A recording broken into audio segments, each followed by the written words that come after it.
नमस्कार फ्रेंड्स, फिर से हमारे वीडियो में आपका स्वागत है। पिछले हम वीडियो में उंगलियों के बारे में पढ़ा था और आज के विषय में हम आगे आते हैं। आज का विषय है पर्वत। हाथ में हम जैसे कि जानते ही हैं, पर्वत का स्थान है ऊंचा स्थान, जो सामान्य जमीन से ऊंचा हो। हमारी हथेली का हर वो हिस्सा जो ऊंचाई लिए हुए है वो पर्वत कहलाता है। इन पर्वतों की पहचान कैसे करें और ये पर्वत कहाँ कहाँ स्थित होते हैं, इनकी मैं आपको आज जानकारी दूंगी। सबसे पहले हम पर्वत को कैसे पहचाने जाए इसके बारे में थोड़ा पढ़ लेते हैं। आपको यहाँ पे उभार जैसी, जैसे कि आप ये देख रहे हैं, यहाँ आपको ऐसी लाइनें दिखेंगी जहाँ आपको उभार जैसी चीज़ दिखाई देगी, तो वो पर्वत होगी। कौन सा पर्वत है ये स्थान अनुसार दिखाई देगा। ये ऊपरी जो हाथ का है हमारा, यहाँ पे हमें उभार लिए हुए ऐसे पर्वत दिखाई देंगे। अगर हम इस तरह पर्वत की बात नहीं करें तो हमें केवल लाइनों से दिखा हुआ उभरा हुआ पर्वत दिखाई देगा, तो हम उसे भी पहचानने की कोशिश करेंगे। देखा जाए तो हथेली का बीच का हिस्सा गहरा होता है और आसपास का सभी उभरा हुआ होता है हिस्सा, इसलिए इन सभी दायरों में पर्वत है, बीच में कोई पर्वत नहीं है। अब कहाँ कौन सा पर्वत है इसे पहचानेंगे कैसे। यहाँ पे एक हृदय रेखा होती है और यहाँ पे एक जीवन रेखा होती है और मस्तिष्क रेखा दिखाई देती है। अगर हम तर्जनी के यहाँ तक हिस्सा लेके आए तो यहाँ जो हिस्सा बन गया है उसे गुरु पर्वत कहा जाता है। यहाँ आपको गुरु पर्वत मिलेगा। जरूरी नहीं है कि उभार लिए हुए हो, बिल्कुल मध्य में भी हो सकता है, थोड़ा इस तरफ भी हो सकता है, थोड़ा इस तरफ भी हो सकता है। उसके स्थान के अनुसार उसका क्या फल होगा ये हम अगली वीडियो में समझेंगे। फिलहाल हम स्थान को पहचान लेते हैं। और अगर मध्यमा और अनामिका के बीच में हम ऐसे खींचे तो ये जो क्षेत्र बनेगा ये शनि का क्षेत्र होगा। यहाँ आपको शनि पर्वत दिखाई देगा।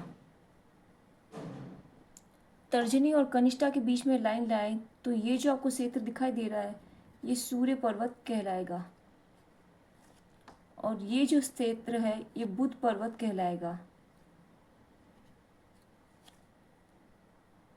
तो ये उंगली जो दिख रही है ये ऐसे उंगली करेंगे तो ये बुध पर्वत कहलाएगा।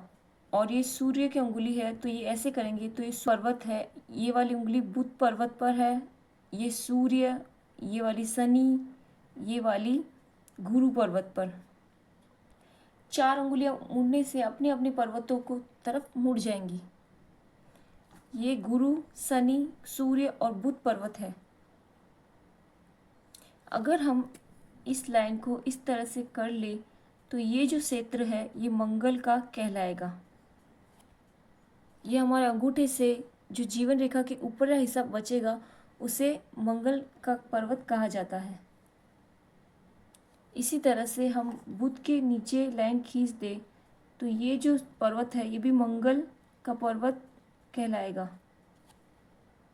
क्योंकि ऊंचा होता है तो इस स्थान के लिए हम इसको उच्च मंगल कहेंगे।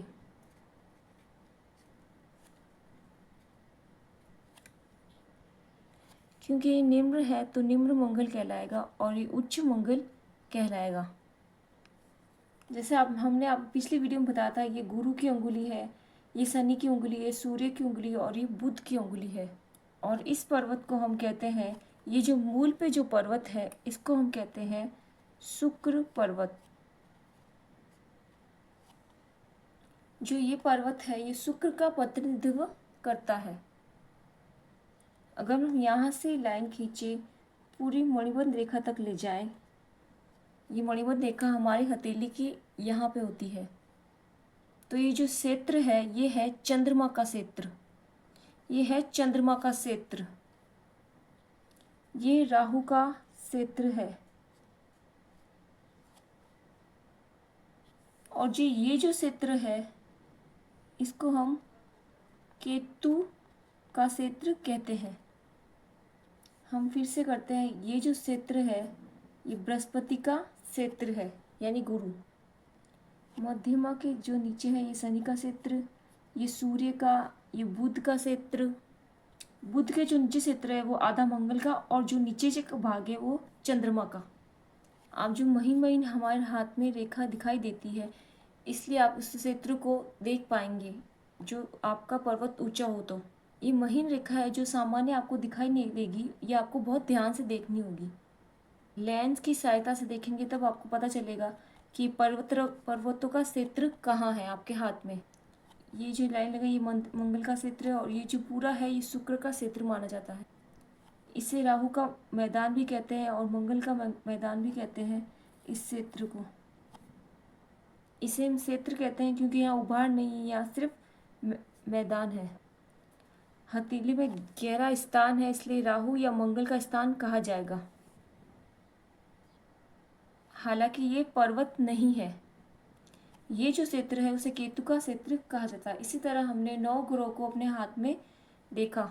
विद्वानों की इसकी पुष्टि की। हमारे प्राचीन भारतीयों ने इस तरह से हाथ में ग्रहों को दिखाया है। अगले वीडियो में हम जानेंगे कौन से ग्रह का स्थान का क्या स्वभाव होता है, और वो एक पर्वत से दूसरे पर्वत की तरफ चला जाए तो उसका क्या होगा, ये भी हम जानेंगे। शुक्र का जैसे आप स्थान जानते हैं कि प्रेम का स्थान है, और अगर ये उभरा हुआ हो तो क्या होगा, प्रेम अच्छा मिलेगा। यदि बिल्कुल दबा हो तो प्रेम की कमी रहेगी। यदि बहुत ज़्यादा ऊंचा शुक्र हो जाए, शास्त्र में कहा गया है अति बहुत खराब की गई है, अति सबसे बुरी होती है। अगर ज़्यादा उभरा हुआ हो शुक्र तो अति प्रेम होना भी पागलपन का सूचक हो जाता है, अगर आपका शुक्र पर्वत अधिक उठा हुआ हो तो ये सब चीज़ें हथेली पे देखने के बाद उसके बाद हम रेखाओं को सीखेंगे। आधारभूत आप याद रखें अगर आप हस्तरेखा को सीखना चाहते हैं। बेसिक चीज़ें आपको पहले सीखनी होंगी, और बेसिक चीज़ों को ध्यान देने के बाद अंत में हमें आना होगा कि हम किस प्रकार से ग्रह के गुणों को रेखाओं के द्वारा समझेंगे। रेखाओं का फल क्या होगा वो हम बाद में समझेंगे। तो अगली वीडियो में हम बताएंगे रेखाओं के बारे में। पहले हम पर्वत के बारे में बताएंगे। अगर आप हमारे चैनल पर नए हैं तो हमारे चैनल को सब्सक्राइब करना ना भूलें। Thank you so much for watching.